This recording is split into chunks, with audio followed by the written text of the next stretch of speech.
Assalamualaikum warahmatullahi wabarakatuh. Kami dari kelompok 5 akan menyampaikan tentang perkembangan koperasi di Indonesia. Adapun anggota dari kelompok 5 yaitu ada Dwika Rito Hutomo, Alexius Pandu Dewanto, Hendri Pratama, Dwi Bintang Kurniawan, dan Hubeb Al-Arosi. Selanjutnya ada konten yang akan disampaikan oleh kelompok kami, yaitu ada 5 konten. Yang pertama adalah sejarah perkembangan koperasi, faktor pendukung dan penghambat perkembangan, dampak koperasi bagi masyarakat luas, dan dampak koperasi bagi masyarakat dan petani di pedesaan, serta manajerial koperasi di era industri 4.0 atau biasa disebut Society 5.0. Ya, selanjutnya adalah sejarah koperasi di Indonesia. Di Indonesia sendiri, koperasi mulai diperkenalkan oleh Fatih R.A. Bedia Atmaja pada tahun 1866. Dengan melihat banyaknya para pegawai negeri yang tersiksa dan menderita akibat bunga yang terlalu tinggi dari rentenir yang memberikan pinjaman uang.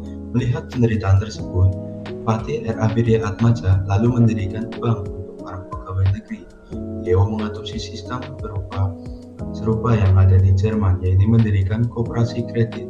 Beliau berniat membantu orang-orang agar tidak lagi berurusan dengan rentenir yang pasti akan memberikan bunga yang tinggi. Nah, selanjutnya seorang asisten residen Belanda bernama De Wolfman Westerlo merespon tindakan Fatih R.A. Bedia Atmaja tersebut sewaktu mengunjungi Jerman. De Wolfman Westerlo menganjurkan agar mengubah bank pertolongan tabungan yang sudah ada menjadi bank pertolongan tabungan dan pertanian. Pada tahun 1908, Dr. Sutomo mendirikan Budi Utomo. Pada tahun 1908, Dr. Sutomo mendirikan Budi Utomo yang berdampak pada koperasi. Pada tahun 1915 sebagai peraturan Fair Ordering. Pada tahun 1915 dibuat peraturan oleh pemerintah Hindia Belanda, yaitu untuk mengantisipasi perkembangan ekonomi pemerintah Hindia Belanda, yaitu untuk mengantisipasi pada perkembangan ekonomi koperasi yang terlalu besar. Serikat Dagang Islam pada tahun 1920 yang ditujukan untuk pengusaha-pengusaha Islam pribumi. Soalnya pada 1900 ditujukan untuk pengusaha-pengusaha berdiri Partai Nasional. Soalnya pada 1929 semangat koperasi nasional Indonesia. Dilanjutkan pada tahun 1900 semangat koperasi usaha koperasi. Dilanjutkan pada tahun 1942 usaha koperasi yang digantikan dengan koperasi Kumiai. Koperasi kedudukan sendiri didirikan Jepang yang digantikan dengan koperasi Kumiai dan koperasi Kumiai sendiri didirikan Jepang pada tanggal 12 Juli 1947 pribumi. Pergerakan koperasi pada tanggal 12 Juli 1947 yang utama yaitu di pergerakan koperasi di Indonesia mengapa di Tasikmalaya karena pada saat itu yaitu di Tasikmalaya dipilih karena mengapa di Tasikmalaya karena pada saat itu campur tangan Belanda. Lokasi tersebut dipilih ini kemudian ditetapkan dari hari koperasi Indonesia tangan Belanda. Hari ini kemudian membentuk sentra organisasi koperasi rakyat Indonesia atau SOKRI yang berkedudukan di Tasikmalaya. Setelah dilakukannya kongres pertama koperasi, perkembangan koperasi melaju begitu pesat dan diadakan kongres kedua di Bandung pada tanggal 12 Juli tahun 1953 yang dihadiri perwakilan koperasi dari seluruh wilayah Indonesia. Dalam kongres tersebut, SOKRI digantikan oleh Dewan Koperasi Indonesia serta ditetapkannya Muhammad Hatta sebagai Bapak Koperasi Indonesia. Pada tahun 1960 dikeluarkan Inpres nomor 2 dan nomor 3. Inpres nomor 2 berbicara tentang koperasi sebagai badan penggerak penyaluran bahan pokok. Sementara itu, Inpres nomor 3 berbicara mengenai pendidikan koperasi di Indonesia yang harus ditingkatkan baik secara formal maupun informal. Pada tahun 1961 dibentuk KOKSI yaitu Kesatuan Organisasi Koperasi Seluruh Indonesia. Pada tahun 1965 dikeluarkan Undang-Undang Koperasi Nomor 14 tahun 1965 di Jakarta, yaitu tepatnya pada saat Munas Koperasi. Selanjutnya, undang-undang tersebut digantikan oleh Undang-Undang Nomor 12 Tahun 1967 tentang koperasi adalah organisasi ekonomi rakyat sosial. Pada tahun 1969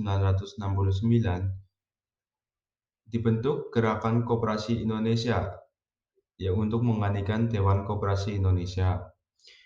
Pada tahun 1970, tepatnya tanggal 9 Februari, Gerakan Koperasi Indonesia digantikan lagi dengan Dewan Koperasi Indonesia.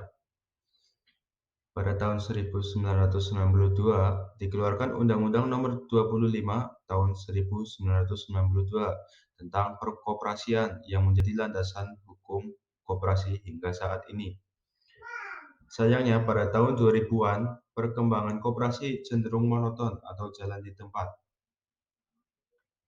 Pada Undang-Undang 1945 Pasal 33, koperasi disebut sebagai sokok guru karena menjadi pilar perekonomian.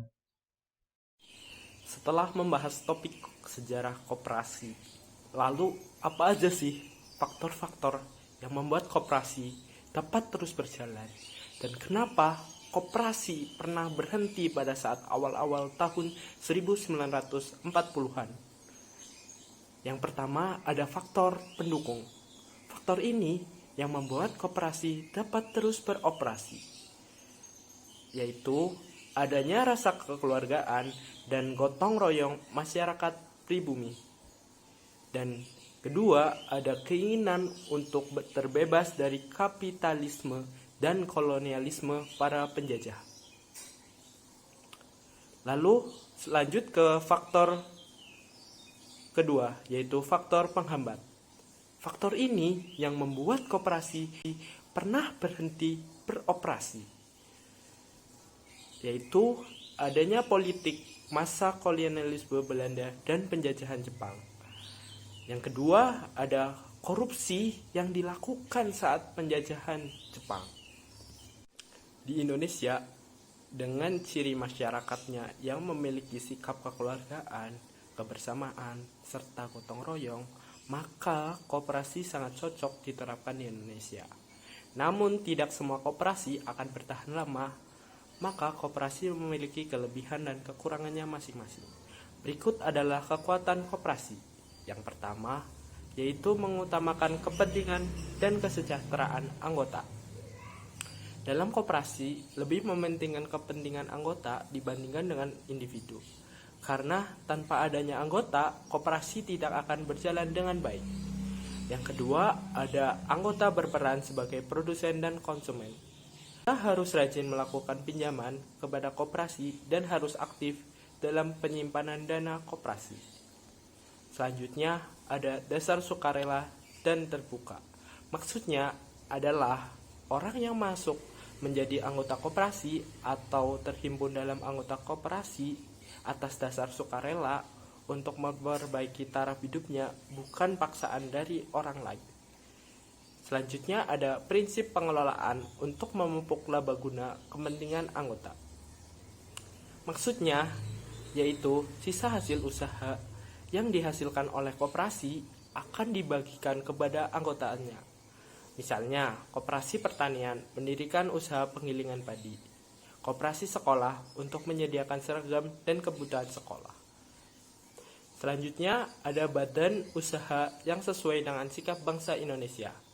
Orang Indonesia memiliki sikap kekeluargaan serta gotong royong antar anggota masyarakat.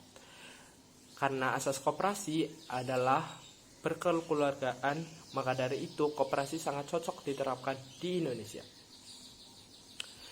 Selanjutnya ada hak suara antar anggota sama. Setiap anggota koperasi memiliki hak suara yang sama dan tidak adanya diskriminasi sesuai dengan besarnya modal yang dimiliki. Selanjutnya ada simpanan wajib dan pokok tidak memberatkan anggota. Pesannya simpanan wajib dan pokok tidak memberatkan anggotanya karena sesuai dengan kemampuan anggota-anggotanya. Kelemahan koperasi. Yang pertama, ada rendahnya kesadaran berkoperasi pada anggota. Tidak semua anggota memiliki kesadaran yang penuh dalam melakukan kegiatan koperasi. Misalnya seperti tidak menyetorkan iuran wajib dan tidak menjalankan kewajiban dan haknya dalam melakukan kegiatan koperasi tersebut. Yang kedua, ada memiliki daya saing lemah. Jika dibandingkan dengan badan usaha besar lainnya, maka koperasi jauh lebih kecil dibandingkan badan usaha tersebut. Yang ketiga, ada terbatasnya modal dan sulitnya mendapatkan modal. Koperasi yang baru berdiri maka memiliki modal yang sangat terbatas dan sulit untuk mendapatkan modal yang banyak. Lalu yang keempat, ada kurangnya tenaga profesional dalam pengelolaan koperasi dan kurang memiliki keahlian, sehingga mengakibatkan kurangnya kerjasama antar pengurus, pengelola, pengawas, dan anggotanya. Kurangnya kemampuan dalam pengurusan juga dapat memperlambat dalam majunya koperasi tersebut. Dan yang terakhir, adanya konflik kepentingan antar anggota. Setiap anggota koperasi pasti memiliki kepentingannya masing-masing, sehingga terkadang akan menimbulkan konflik antar anggota koperasi. Dampak koperasi bagi pertanian di perdesaan. Pada penelitian Yuliana et al. Tahun 2020 mengenai peran koperasi dalam pemberdayaan petani kopi di Kabupaten Mandailing Natal, koperasi memberikan dampak sebesar 52,9% terhadap pertanian di perdesaan tersebut. Dari penelitian tersebut dapat disimpulkan peranan koperasi yang memberikan dampak sebagai berikut. Yang pertama, sebagai mitra usaha bagi para petani. Mitra ini menguntungkan kedua belah pihak, yaitu petani dan perusahaan mitra. Bila dijalankan dengan benar, program seperti ini bisa mengatasi hambatan-hambatan besar yang dihadapi oleh para petani maupun oleh para pengusaha. Dengan program kemitraan, para petani bisa menjual produknya dengan harga yang wajar. Minimnya jaringan distribusi yang dimiliki petani membuat hasil produksi jatuh ketika masa panen raya tiba. Program kemitraan memungkinkan petani mendapatkan edukasi dan bimbingan tentang cara menghasilkan panen yang berkualitas. Yang kedua, edukator yang memberi pelatihan kepada para petani. Peran sebagai edukator dari sebelum petani menanam hingga pasca panen, mulai dari pemilihan benih, pengolahan tanah, penanaman, pemupukan, pemeliharaan, pengendalian hama penyakit, hingga pasca panen. Yang ketiga, motivator penambah semangat kinerja para petani di lapangan. Adanya koperasi bagi pertanian di pedesaan membuat para petani termotivasi agar dapat bekerja dengan baik dan menghasilkan produk unggul. Yang keempat, fasilitator permodalan. Dan yang kelima, fasilitator pemasaran. Koperasi juga berperan menjadi penyedia fasilitas permodalan dan pemasaran, pemberian modal dan pemasaran agar petani mampu memproduksi dan memasarkan produknya secara luas ke masyarakat. Selanjutnya, dampak koperasi bagi masyarakat perdesaan. Sementara itu, dampak dari adanya koperasi terhadap masyarakat perdesaan adalah sebagai berikut. Yang pertama, sebagai penyedia lapangan pekerjaan yang secara langsung dapat mengurangi jumlah pengangguran. Adanya koperasi berdampak bagi masyarakat seperti pembukaan lapangan pekerjaan baru, sehingga jumlah pengangguran yang terjadi di masyarakat desa dapat berkurang. Kedua, masyarakat perdesaan mendapatkan pendidikan mengenai koperasi dan hal terkait lainnya. Adanya koperasi membuat masyarakat bisa belajar mengenai sistem koperasi, keuangan, permodalan, dan lain-lain yang nantinya akan berguna bagi masyarakat itu sendiri. Yang ketiga, pendapatan masyarakat ikut meningkat dengan adanya koperasi. Selanjutnya saya akan menjelaskan tentang manfaat koperasi bagi masyarakat secara luas. Manfaat secara sosial. Manfaat secara sosial yaitu kebutuhan masyarakat akan terpenuhi, seperti terbukanya lapangan pekerjaan, kesempatan mendapatkan pendidikan, keterampilan, dan masyarakat merasakan memiliki tanggung jawab sosial. Selanjutnya adalah manfaat secara ekonomi. Secara ekonomi, petani dan masyarakat diharapkan bisa meningkatkan pendapatan dan kesejahteraannya. Hal ini dikarenakan petani dan masyarakat melalui koperasi dapat memasarkan hasil produksinya dengan harga jual yang tinggi. Manfaat teknologi bagi koperasi di suatu wilayah pedesaan adalah membuka jaringan informasi dan inovasi bagi anggotanya, sehingga koperasi bisa mengembangkan usahanya. Manajerial koperasi Indonesia di era industri 4.0 atau Society 5.0. Ada pengaruh manajerial dalam suatu koperasi. Ada tiga hal yang dipengaruhi oleh manajerial dalam suatu koperasi. Yang pertama, ada tingkat partisipasi anggota. Dengan manajerial yang baik dimungkinkan atau diharapkan adanya partisipasi yang lebih baik atau lebih besar para anggota koperasi untuk memajukan koperasi tersebut. Yang kedua ada citra koperasi. Dengan adanya kemampuan manajerial, para anggota koperasi seharusnya bangga untuk menjadi anggota koperasi dan meningkatkan citra koperasi itu sendiri menjadi baik di mata kaum milenial maupun kaum remaja. Yang ketiga ada kualitas pelayanan. Kualitas pelayanan sendiri dengan adanya pengaruh manajerial ini diharapkan kualitas pelayanan semakin meningkat untuk memuaskan para anggota koperasi itu sendiri dan para pelanggan atau pembeli yang ada di koperasi tersebut. Adapun yang harus dilakukan di era manajerial di dalam 4.0 atau 5.0. Yang pertama ada memahami dan memenuhi kebutuhan kelompok anggotanya. Seorang pemimpin harus dapat memahami dan memenuhi kebutuhan kelompok anggotanya karena hal tersebut dapat memicu produktivitas yang lebih baik para anggota koperasi. Yang kedua, mengefisiensikan biaya transaksi antar koperasi dan anggota. Yang ketiga ada menanamkan pemahaman pengelolaan jati diri dan anggota koperasi. Menanamkan pemahaman sendiri bagi anggota koperasi supaya paham nilai-nilai yang terkandung di dalam koperasi tersebut, asas-asas yang berlaku di dalam koperasi supaya dapat diterapkan di dalam koperasi maupun di luar koperasi agar meningkatkan citra koperasi tersebut. Yang keempat ada menyelaraskan kegiatan koperasi dengan kegiatan usaha anggota. Koperasi bertujuan untuk mensejahterakan anggotanya. Ketika anggota memiliki usaha, diharapkan koperasi dapat membantu usaha yang dilakukan oleh para anggota supaya selaras agar dapat saling mendukung dan membantu. Yang terakhir ada koperasi produksi perlu merestrukturisasi dan memodifikasi strategi operasionalnya. Sekian video dari kelompok kami. Apabila ada kesalahan, mohon dimaafkan. Terima kasih kepada para penonton dan terima kasih kepada dosen pengampu kami, Ibu Sawitania Kristiani dan Bapak Jimmy Kusnaman. Assalamualaikum warahmatullahi wabarakatuh.